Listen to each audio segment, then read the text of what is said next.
మీ కళల ఫ్యాషన్ కి ఒక చిరునామా out of fantasy. Nisha Agarwal గారి ఆధ్వర్యంలో kurtis, saris, lehengas, cord sets, cotton suits, partywear dresses, partywear saris, Indo western dresses and bedsheets అందుబాటులో ఉన్నాయి. అంతేకాదు travel bags, Tanjore paintings, organising kits and pouches, imported items and many more. మరిన్ని వివరాల కోసం మా స్టోర్ ని సంప్రదించండి. లొకేషన్ వచ్చేసి ముకరం చౌరస్తా, జగదాంబ కాంప్లెక్స్, మంచిర్యాల.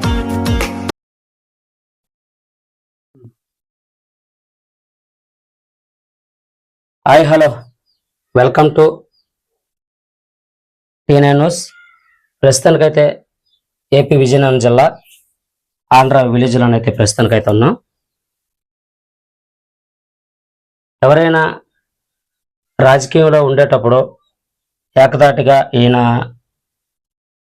ఇంట్లోని కుంచి తిరుపతిరావు గారు ఒకసారి సర్పంచ్ అయ్యారు. రెండోసారి జనరల్లో వచ్చేటప్పుడు ఇంట్లోని వాళ్ళ మిస్సెస్ కూడా సర్పంచ్గా ఎన్నికయ్యే పరిపాలన కూడా చేశారు. ఆ తర్వాత ఈ గ్రామంలోని ఈయన సలహాలు తీసుకొని ఈయన ఎవరైతే ఏ క్యాండిడేట్ని అయితే ఏ అభ్యర్థిని అయితే సెలక్షన్ చేసి నించం పెడతారో ఎన్నికల్లోనూ ఆ క్యాండిడేట్కే ఈ గ్రామంలో ఉన్నటువంటి ఓటర్లందరూ కూడాను సర్పంచ్కి ఓటేసి సర్పంచ్గా గెలిపిస్తారు. అయితే రాజకీయంలోని ఎవరైనా సరే ఒక 5 ఏళ్ళు పరిపాలన చేస్తే చాలు, కొంతమంది ఆస్తులు సంపాదించుకుంటారు. మరి కొంతమంది ఎక్కడెక్కడ టౌన్లోను కానీ విలేజ్లోను కానీ ఎక్కడైనా సైట్లు కొనుక్కోవడం కానీ, లేదంటే పెద్ద పెద్ద బిల్డింగ్లు కొనుక్కోవడం కానీ, లేదంటే బిల్డింగ్లు కట్టుకోవడం కానీ చేస్తుంటారు. ఈయనైతే మటుగా కనీసం ఉండడానికి మంచి ఇల్లు కట్టుకోవడం కానీ, లేదంటే ఏదైనా భూములు కొనుక్కోవడం కానీ అలాంటివి ఈయన రాజకీయ పరిపాలన చేస్తున్నప్పటి నుంచో కూడాను ఎలాంటి ఆస్తులు కూడా సంపాదించుకోలేదు, కనీసం ఉండడానికి ఇల్లు కూడా కట్టుకోలేదు. ఇప్పుడు ఈ ప్రస్తుతానికి ఉన్నటువంటి ఈ ఇంట్లోనే ఈయన నాన్నగారు కట్టిన ఇంట్లోనే ఇప్పటి వరకు ఉన్నారు. అలాంటిది ఈయన ప్రజలకి ఎలాంటి సేవలు చేశారో ఈయన అడిగి, ఈ పెద్ద ఆయన అడిగి మనం తెలుసుకుందామండి. నమస్తే అండి. నమస్తే. నమస్తే. నా పేరు కృష్ణ. మేము టీ9 ఛానల్ నుంచి వచ్చాము. ఏం పేరండి మీ పేరు? కుంచి తిరుపతి. కుంచి తిరుపతి అండి. ఇప్పుడు చెప్తారు ఎన్నిసార్లు సర్పంచ్ అయ్యారు ఈ ఆంధ్ర విలేజ్ కి, ఈ పంచాయతీకి? చెప్పండి సార్. మీరు ఏ సంవత్సరంలోని మీరు సభ్యత్వం తీసుకున్నారు? ఏ పార్టీలోని ఫస్ట్ టైం మీరు సభ్యత్వం తీసుకున్నారు? నేను కాంగ్రెస్ లో. అవును. కాంగ్రెస్ పార్టీలో మొదటి నుంచి ఇందిరా, రాజీవ్ గాంధీ వీళ్ళు బాగా అభిమానం. అవును. దాని మీద నేను చదువుకున్న తర్వాత కాంగ్రెస్ పార్టీ అంటే నాకు ఎనలేని అభిమానం. అవును. దాని సిద్ధాంతం అంతా బాగా తెలుసుకుని నేను ఉన్నాను. కాంగ్రెస్ పార్టీలోనే మీరు ఎందుకు సభ్యత్వం తీసుకున్నారు? కాంగ్రెస్ పార్టీ అంటే మీకు ఎందుకంత ఇష్టం? ఎందుకు ఇష్టం అంటే ఇందిరాగాంధీ అప్పుడు మంచి పనులు చేసిందండి. ఆ ఇందిరాగాంధీ అంటే ఫేవరు. నేను పుస్తకాలు చదివేటప్పుడు నెహ్రూ గారు, మరి ఇందిరాగాంధీ వీళ్ళ ఫ్యామిలీ అంటే మొదటి నుంచి బాగా అభిమానం. అందుకే ఆ పాలసీ మీద కాంగ్రెస్ పార్టీకి సభ్యత్వం తీసుకున్నాను. అవును. అయితే మీరు మొట్టమొదటిసారి మీరు ఎప్పుడు సర్పంచ్ గా మీరు పోటీ చేశారు? నేను 1995లో ఈ మామూలుగా జనరల్ గా వచ్చింది. అప్పుడు నేను బీసీలో వచ్చింది అనమాట. నేను అప్పుడు 95లో పోటీ చేయవలసి వచ్చింది. నాకు చేయాలని కుతూహలము, నాకు ఆ రకమైన అభిప్రాయం ఉండేది. అప్పుడు అందరినీ గ్రామస్తులు అంతా ప్రతి విధులు అడిగాను, నేను సర్పంచ్ గా పోటీ చేస్తాను, నన్ను గెలిపించండి అని. బాబు చాలా మంచివాడు, అంచేత నువ్వు కుర్రోడు అయి ఉన్నావు, మంచి పద్ధతిలో మాకు నడిపించే శక్తి ఉంటే నువ్వు చెయ్యు అన్నారు. ఆ పద్ధతి మీద నేను ఇవాటి వరకు నేను పని చేశాను, వాళ్ళకి సేవ చేస్తూ. నన్ను గెలిపించారు. నేను గెలిచాను. గెలిచిన తర్వాత అందరినీ, అన్ని కులాల్ని, ఈ ఎస్సీ, ఎస్టీ, బీసీ ఈ రకం అందరినీ ఒకే రకంగా చూసుకొచ్చాను. అన్ని వీధులు నేను సమానంగా చూసుకొని వచ్చాను కాబట్టి నాకు ఈ గౌరవం ఇచ్చారు. ఫస్ట్ టైం మీరు ఏ సంవత్సరం నుంచి ఏ సంవత్సరం వరకు మీరు సర్పంచ్ గా చేశారు? నేను 1995లో ఎన్నికైన తర్వాత 2001 వరకు చేశాను. అవును సర్పంచ్ గా. అవును తర్వాత మళ్ళీ సర్పంచ్ ఎలక్షన్ వచ్చింది. అవును మళ్ళీ ఎస్టీ వచ్చిందండి. అవును ఎస్టీ వస్తే మా జమీందారు గారు నన్ను వచ్చి అడిగారు, అవును ఏం తిరుపతి ఏంటి విషయం, నేను పోటీ చేస్తాను, నేను యూనివర్సిటీ నాకు ఏమన్నా అడిగితే, సార్ తప్పకుండా మీకు మా జమీందారు కాబట్టి మీకే ఇస్తానని చెప్తే, ఆయన సరే నువ్వు ఎలా చెప్తా అలాగని చెప్పేసి ఆయన అన్నారు. అవును అప్పుడు నేను పోటీలు దింపాను. అవును దింపితే ఆయన గెలిచారు. అవును జమీందార్ గారు అంటున్నారు ఎస్టీకి మరి సీట్ వస్తే మరి జమీందార్ గారు అంటున్నారు, మీరు ఎలా నిలబడ్డారు? ఆయన ఎస్టీ అండి. ఓకే ఓకే జమీందారు గారు ఎస్టీ అండి. ఓకే. తర్వాత జమీందార్ గారు అయిపోయిన తర్వాత మళ్ళీ ఎవరో సర్పంచ్ గా జమీందారు 2001 తర్వాత 2007 వరకు ఆయన చేశారండి. అవును 2007 తర్వాత ఎస్సీకి వచ్చిందండి. అవును ఎస్సీకి వస్తే మాకు చింతగడ శంకర్రావు అని ఆయన హరిజన్ అవును ఆయన్ని పెట్టి నువ్వు ఉండబోయా అని చెప్పేసి అంటే, అలాగే తప్పకుండా మీ దగ్గర వస్తాను, మీరు నాకు అన్ని విధాల సహకారం చేయండి, నేను చేస్తానని చెప్పేసి మాట ఇచ్చిన తర్వాత ఆయన పోటీల్లో దింపిన తర్వాత ఆయన గెలిపించాను. అవును చింతగడ శంకర్రావు. ఆయన 2007 తర్వాత 2012 వరకు 13 వరకు ఆయన చేశారండి. తర్వాత బీసీ లేడీ వచ్చిందండి. బీసీ లేడీ వస్తే మరి అందరూ అన్నారు, మరి ఇంకెవరిని కాదా, ఎందుకు మీరు ఉండండి, బీసీ లేడీ కదా అమ్మగారిని పెట్టండి అని చెప్పడం జరిగింది. గ్రామంలో అందరిని అడిగి, సరే తప్పకుండా నిలబెడతాను, గెలిపానని చెప్పి మా మిస్సెస్ నిలబెట్టాను. నిలబెట్టి ఆవిడని గెలిపించుకున్నాను. నెక్స్ట్ తర్వాత ఎవరయ్యారు? నెక్స్ట్ తర్వాత గెలిచిన తర్వాత మన వాకపిల్లి నాగరాజు ఎస్టీ వచ్చిందండి. అవును ఎస్టీ వస్తే ఇప్పుడు వాకపిల్లి నాగరాజుని మరి మా అయ్యగారు నేను నిలబడతాను, నాకు మీరు సహాయం అందించండి అని వాళ్ళ ఫాదరు వాళ్ళందరూ కలిపి వాళ్ళ మదర్ అందరూ వచ్చి ఇలాగ అడిగారు. తప్పకుండా నేను మీకు మాట ఇస్తాను, నేను గెలిపించుకుంటాను అని చెప్పేసి గెలిపించానండి. Okay okay okay. నెక్స్ట్ తర్వాత నెక్స్ట్ ఏమవుద్దో తెలీదు, అది బీసీ వస్తుందో ఎస్టీ వస్తే ఎస్సీ వస్తే తెలియదండి. అప్పుడు నెక్స్ట్ అంటే మరి ఎవరో వచ్చిన తర్వాత ఏమండి మాకు సపోర్ట్ చేసి మనకి గెలిపించాలంటే అప్పుడు తప్పనిసరి ఎవరు వస్తే వాళ్ళకే ముందుగా చేయడం.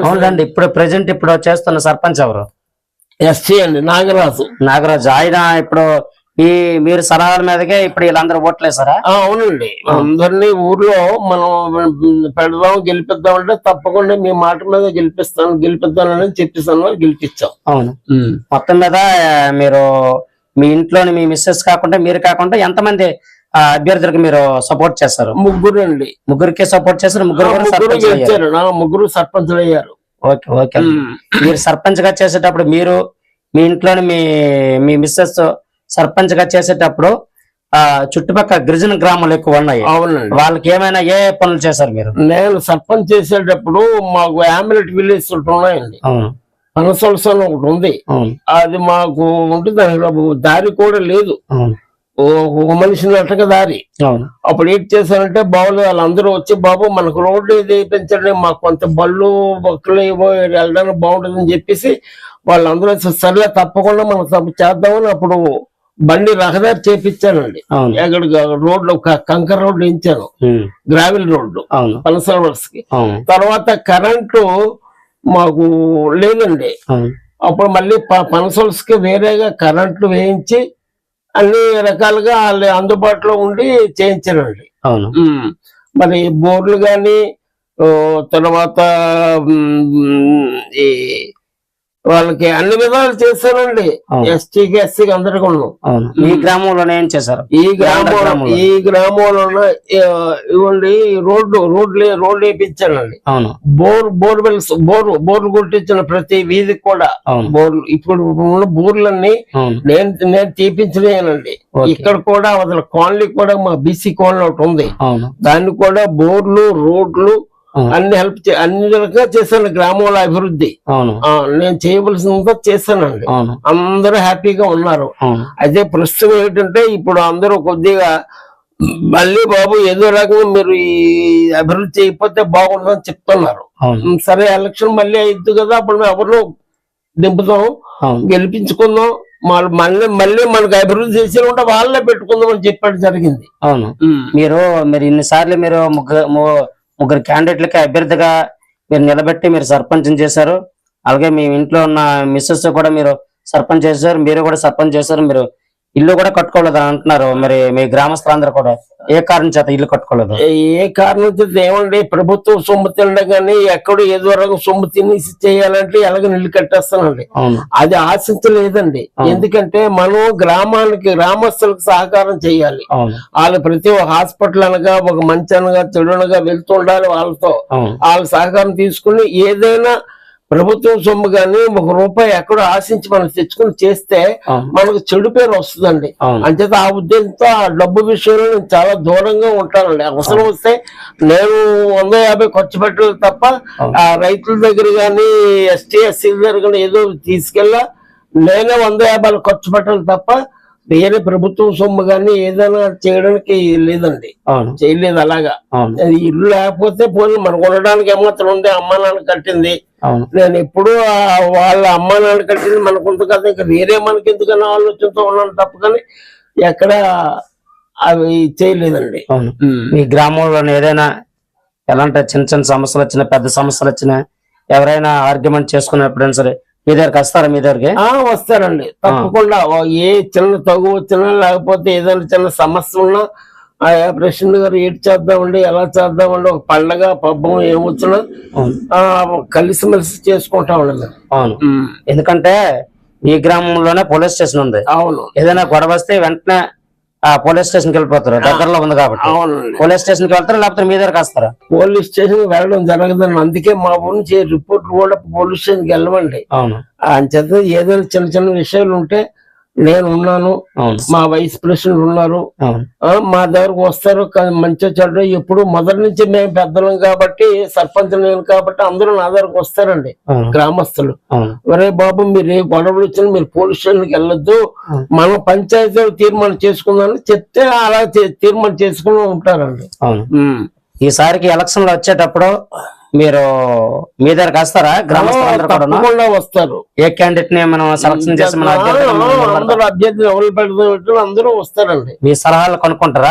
నా సలహా తీసుకునే క్యాండిడేట్ పెడతానండి. అవును, ఒకవేళకైనా అలాగా ఇప్పటికచ్చే మీ రాజకీయ ప్రస్థానంలోనే ఇప్పుడు ఎవరైనా సరే అలాగా మీకు ఎదురుగా సమాధానం చెప్పడం కానీ ఎలాంటిది మీ సహకారం మాకు అవసరం లేదని ఎవరైనా చెప్పారా? అదే అటువంటిది ఉండదండి. అలాగనే మన నా దగ్గరకు వస్తారు, వచ్చి మన ఎవరిని పెడదాం ఏమిటి మీ ఇష్టం, నాది కాదు. మీరు పలానా మంచి క్యాండిడేట్ చెప్పండి వాళ్ళని పెట్టొద్దాం, అంతేగాని మరి నేను ఒక్కడిని పెట్టమంటే బాగుండదు అని చెప్పేసి వాళ్ళ సలహా తీసుకొని వాళ్ళ ద్వారా వాళ్ళ మైండ్ ఆలోచనతోనే క్యాండిడేట్ పెడతానండి. అంతే మనం గెలుపొందుతాం ఈజీగా. అది 10 మంది మనస్తత్వం తెలుసుకొని వాళ్ళందరూ కలిసి మీ దగ్గర కూడా సలహా కోసం వస్తారు. అప్పుడు ఎవరైతే మీరు చెప్తారో ఆ క్యాండిడేట్ ని కంపల్సరీ ఓట్లేసి గెలిపిస్తాం. ఓకేనండి. అయితే ఇప్పుడు ఈ ఇక మీదట మీరు అంటే ఇన్నిసార్లు మీరు సర్పంచ్ గా మీరు ఎన్నిక ఇచ్చేసారు కదా, ఎప్పుడైనా ఎంపీటీసీ గా మీరు పోటీ చేయాలని మీకు ఆలోచన లేదా? లేదండి, ఎంపీటీసీ మరి సర్పంచ్ గా చేస్తాను కాబట్టి ఎంపీటీసీ గా చేయాలనే ఆలోచన అయితే లేదండి. అయితే ఇప్పుడు ప్రస్తుతం రేపు నెక్స్ట్ ఏం లేదండి, ఎంపీటీసీ ఒకవేళ మనల్ని ఎవరైనా మీరు ఉండండి ఎంపీటీసీ కంటే అప్పుడు నేను ఆలోచించాల్సి వస్తుందండి. నేను ఎంపీటీసీగా పోటీ చేయడానికి సిద్ధంగా ఉన్నాను, ఏ ఇబ్బంది లేదు. ఇంతకు ముందు ఎంపీటీసీగా నిలబడకపోవడానికి కారణం ఏంటి అంటే మీ గ్రామం కాకుండా వేరే గ్రామాలకు వెళ్తే ఇక్కడ అభివృద్ధి చేయడానికి అవ్వదనే? అంతేది ఏంటంటే ఇప్పుడు ఎంపీటీసీగా నేను సర్పంచ్ గా మనకి అవకాశం ఇస్తున్నారు, ఎంపీటీసీగా మళ్ళీ మనం ఎందుకు ఈ ఇబ్బంది పెట్టడం జనాల్ని అని చెప్పేసి ఎవరికి ఎంపీటీసీ ఎవరినైనా ముట్టమని నిలబడతామంటే ఓకే, అపోజిషన్ నిలబడుతుంటాడు అని చెప్పేసి అలా ఉండిపోతాను తప్ప నాకు కావాలని ఎప్పుడు నేను అడగలేనండి. ఓకేనండి. అది ఇక మీదట మరి ఈ అభివృద్ధి పనులు కాకుండాను మరి ఇప్పుడు ఉన్న అధికారం పార్టీ మీద మీ అభిప్రాయం ఏంటి? ఇప్పుడున్న అధికార పార్టీ విషయం చెప్తానండి, ఇప్పటికొచ్చు పెన్షన్లు ఎవ్వరికి ఇవ్వలేదు. పెన్షన్లు ఇచ్చేస్తారు కదా 1వ తారీఖు అది ఇస్తున్నారండి. పాతి కొత్తగా పెన్షన్లు ఎవరికి ఇవ్వలేదండి. భార్య చనిపోయింది అనుకోండి, పోనీ ఆడికి 60 సంవత్సరాలు వస్తే ఆడికి ఇవ్వాలి కదా, పోనీ భర్త చనిపోయిన ఆడదానికి కూడా ఇవ్వాలి కదా, వీడో చనిపోయిన ఇవ్వాలి కదా. అది లేదు ఇది లేదు, ఏది లేదు. అంచేత బాగా విసుకున్నారండి జనాలు. అవును ఎందుకంటే టీడీపీ మీద బాగా విసుకున్నారు. అవును. కారణం పెన్షన్లు వాళ్ళకున్న పథకాలు ఏవి అందలేదని కొద్దిగా విసిగిపోయి ఉన్నారు. అవును. అది విషయం, అంతేగాని అంతకంటే ఏం కాదండి. అయితే కూటమి ప్రభుత్వం మీద మీకు అంటే సరిగ్గా పరిపాలన చేయట్లేదని మీ అభిప్రాయమా? అంటే మరి జనాలకి అన్ని పథకాలు వస్తే అందరూ బాగానే ఉంటారండి. అవును అంటే అభిప్రాయం అంటే కూటమి ప్రభుత్వం ఏం చేస్తుంది, ఏమీ చేయలేదు. అవును జనాలకి ఏంటి ముందు పెన్షన్లు కావాలా, అవును మరి మరి పిల్లలు పుట్టిన దానికి ఇస్తారు కదండి. అవును ఆ పిల్లలు పుట్టినప్పుడు రాజశేఖర రెడ్డి అప్పుడు 2 ఆడపిల్లలు ఉంటే వాళ్ళకి ఏదో రకంగా వాళ్ళకి ఏదో స్కీమ్ లాంటిది ఇచ్చారు. స్కీమ్ ఇచ్చేవారు. అవును ఇప్పుడు అది లేదు, ఆ పరిస్థితి లేదు. అవును అంతేండి అంతసేపు వల్ల పాత పెన్షన్లు అవి ఇవ్వడం తప్ప వేరే లేదండి. అవును. వేరే స్కీములు మరి పెద్దగా ఏమీ లేదు. అయితే ఈ స్త్రీ శక్తి బస్సు వేయడం వల్ల మీకు ఎలా అనిపిస్తుంది మీకు? ఇదా ఉమ్, ఎలాగనిపిస్తుంది అంటే ఏం చెప్పాలి, ఉమ్, ఆడవాళ్ళు బస్సు ఎక్కుతున్నారు. మనం ఏమన్నా ఆ బస్సులో గాని మగాళ్ళం గాని 10 మంది ఎక్కామనుకోండి, అవును ఆ చెయ్యి తగిలింది, కాలు తగిలింది, ఇటువంటి అలిగేషన్స్. అవును అయితే అలాగని ఎక్కలేము, వెళ్ళక కాదు వెళ్తాం, అలాగని వెళ్ళడం లేదు. మరి అలాగే కొంతమంది బైకుల మీద వెళ్ళిపోతారు, లేదంటే బైకుల బస్సులు ఎక్కుతుంటారు. అవును అవన్నీ కామనే. చెయ్యి తగలడం, అలా అనడం, మనం అనడం ఇవన్నీ మామూలే. అలాగని ఎక్కడ గొడవలు గట్ట ఈ బస్సుల్లో రాలేదండి. ఉమ్. పరిపాలన అనేది ఏ ప్రభుత్వం అంటే ఏ ప్రభుత్వం అయినా సరే, అధికారంలోనే ఉన్నటువంటి ప్రభుత్వం ఏ ప్రభుత్వం అయినా సరే బాగా పరిపాలన చేయాలని మీ ఉద్దేశం. అంతే కదా. అంతేగాని కాంగ్రెస్ ప్రభుత్వమే మాకు ఇష్టమని మీరు అలా కాదండి. పార్టీ ఏదైనా అభివృద్ధి కార్యక్రమాలు అందరికీ అందినట్టు చేస్తే బాగుందండి. అవును, అది ఏ ప్రభుత్వం అవ్వాలండి, అది ఏ ప్రభుత్వం అయినా ఎవరైనా మనము వాళ్ళు మంచిగా చేస్తున్నారని అంటాం. అవును కానీ అది లేకపోతే ఎందుకండి? ఇప్పుడు పార్టీ పరంగా చూడడం, పార్టీ పరంగా ఇవ్వడం అంటే ఇబ్బంది అవును జనాలకి. అవును. ఇప్పుడు టీడీపీ వాడికే ఇస్తే మనం కాంగ్రెస్ కమ్యూనిస్టులు వీళ్ళందరూ అయిపోతారండి. అవును ఇప్పుడు పరిస్థితి అది. అవును. అది లేకుండా అందరిని సమానం చూసుకెళ్తే హ్యాపీ. మరి కూటమి ప్రభుత్వంలోనే మరి పవన్ కళ్యాణ్ గారు మరి కొన్ని గిరిజన గ్రామాల్లోనే రోడ్డు మార్గాలు లేకపోతే రోడ్డు మార్గాలు వేస్తున్నారని గిరిజనులు అంటున్నారా? వాళ్ళు ప్రదేశాలుగా వాళ్ళు స్టేట్ గవర్నమెంట్ డబ్బు అప్పు తేనమండి, గవర్నమెంట్ ఉన్నామండి, అభివృద్ధి పనులు చేయడానికే కదా ఉన్నారు. చేస్తే సంతోషం, మేము సంతోషిస్తాం. గిరిజనులు వాళ్ళకి రోడ్లు వేయడం, మంచి చెడు చేస్తే మేము బాగా సంతోషిస్తుంటాం. కాదనలేదే. ఓకే, మంచి మంచి మార్గంలో వెళ్ళి మంచిగా చూసుకున్నాం. ఎస్టీలు బాగా చూడాలండి అసలు మెయిన్. ఆయన చేసినటువంటి పరిపాలన ఎలా ఉంది మీకు అనిపిస్తుంది? ఏది అతను ఉప ముఖ్యమంత్రి పవన్ కళ్యాణ్ గారు ఉప ముఖ్యమంత్రి చేయవలసిన పనులు అంటే ఏవో ఏమండి 1-2 అంటే చేస్తారు, తప్పకుండా తప్పు లేదు. అలాగని మనం ఎవరిని పొగడలేదు, అందరిని కిందకి వచ్చలేదు. అవును, అది ఏదైనా జనాలకు కావాల్సిందే మంచి ప్రభుత్వం అది అది మన మనసుకు రావాలండి. పోలే మంచి పని చేస్తున్నాను ఆలోచన మనకు రావాలి అంటే వాళ్ళు మంచి పనులు చేయాలి. అవును, అంతకంటే ఇంకేంటి అడుగుతాం వాళ్ళని ప్రభుత్వాన్ని. ఏమండి ఒక్క విషయం, ఇప్పుడు చిన్న విషయం చెప్తున్నాను. పార్టీ ఏదైనా మనకు మనుగడ కావాలి, మంచిదనం కావాలి. మనం మంచి అయితే మనకు ఊరంతా మంచేనండి. మనం మంచోళ్ళం కాకపోతే అంతా చెడే. ఇప్పుడు అలా కాకబట్టి ఈ రోజు ఇంతవరకు ఈ 5 times మనం మంచోళ్ళు ఎవరైనా, నేననే కాదు ఇంకెనీవన్ ఏ సర్పంచ్ చేసిన సరే మంచిదనం ఉంటే రేపు పొద్దున్న నిలబడతారు. అది మెయిన్. ఏదేమైనా సరే ఏ ప్రభుత్వం వచ్చినా సరే ప్రజలకు మంచి పరిపాలన, మంచి అభివృద్ధి చేయాలి. అది ఇప్పుడు మేము సర్పంచ్లో ఏమంటే చెప్తాను వినండి ఒక్క విషయం. నేను సర్పంచ్ కాకముందు కూడా ఎవరికైనా హాస్పిటల్ ఇలాగ అనేసరికి వాళ్ళు తీసుకెళ్ళడం, హాస్పిటల్ చూపడ్డా రావడం, మీ వీధుల్లో ఏం బాగోలేవా అది ఇదంటే బాగున్నట్టు వాళ్ళకి చేయటం. ఏమండి చిన్న ఏమో గొడవలు వచ్చాయి అనుకుంటే కూర్చోబెట్టి వాళ్ళు సర్దుబాటు చేసి వాళ్ళు ఏ స్టేజ్కి వెళ్ళకంటే ఇటు వెళ్ళకంటే ఊర్లో చేయడం గొప్ప గౌరవం. అలాంటి ఇటు వల్ల సర్పంచ్ కి మంచి గుడ్ విల్ వస్తుందండి. అది మేము చేయవలసిన పనులు అయ్యానమాట. ఆ ఊర్లో మరి రోడ్లు వేయడం, తర్వాత రచ్చబండలు కట్టించడం, తర్వాత ఇవి బోరు వల్ల నీటి సదుపాయం, అవును వైద్య సదుపాయం ఇవన్నీ కల్పిస్తుంటే వాళ్ళకి మంచి హ్యాపీ అండి. అవును అది నేను చేయవలసిన వల్ల అది అప్పటి నుంచి 25 సంవత్సరాలు అవును అదే చేశాను. అంతకుముందు కూడా సర్పంచ్ చేయనప్పుడు కూడా అవును విలేజ్ లో అందరికి అందుబాటులో వాళ్ళకి ఏం కావాలో మరి లోన్లు కూడా ఎస్టీ ఎస్సీలకి అప్పుడు అవును నేను సర్పంచ్ కాకముందు కూడా లోన్లు అవును ఎస్టీ ఎస్సీకి మండల ప్రెసిడెంట్ ద్వారా చేయించామండి. అవును ఆ గుడ్ విల్ మనకు దేవుడి దయ వల్ల అది ఈయన ఎప్పుడైనా పనికి వస్తారని గ్రామంలో ఆలోచించి నన్ను సర్పంచ్ చేశారండి. అవును అది అసలు విషయం. సార్ ఇక్కడ పక్కన హాస్టల్ ఉంది. అవును, అక్కడ హాస్టల్ ఉంది. ఆ హాస్టల్లోనే మరి వంటలు గట్ట చేయడానికంటే ఒక్కరే ఉన్నారు.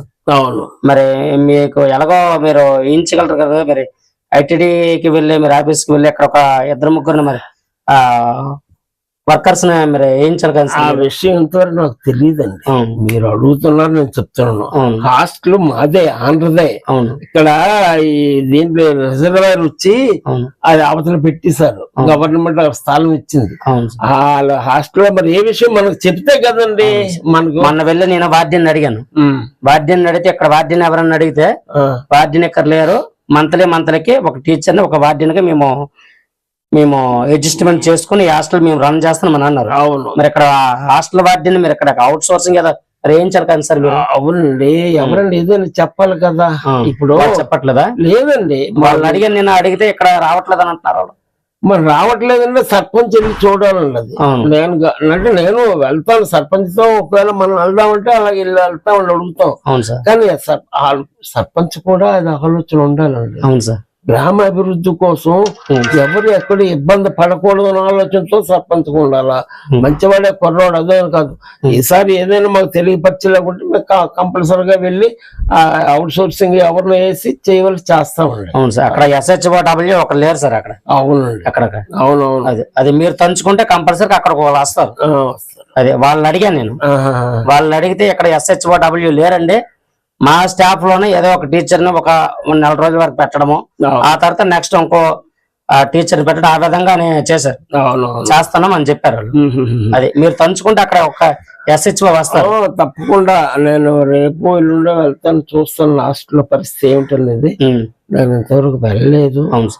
మరి ఏదో సరిగ్గా సాగిపోతుంది కదా అని ఉంటున్నాను తప్ప అంతకంటే మరి నేను వేరేగా చెప్పలేను. అవును సార్. అది అంటే ఇన్ని పనులు చేస్తున్నారు కాబట్టి మరి మీ మాట వింటారు కాబట్టి అక్కడ కంపల్సరీగా మీరు అక్కడ వాళ్ళందరూ కూడా మీ మాట వింటారు. ఉంటారండి. హాస్టల్ టీచర్స్, వార్డెన్, తర్వాత పిల్లలు అందరూ ఎప్పటికప్పుడు ప్రతి ఆగస్టు 15th వెళ్తా ఉన్నారు.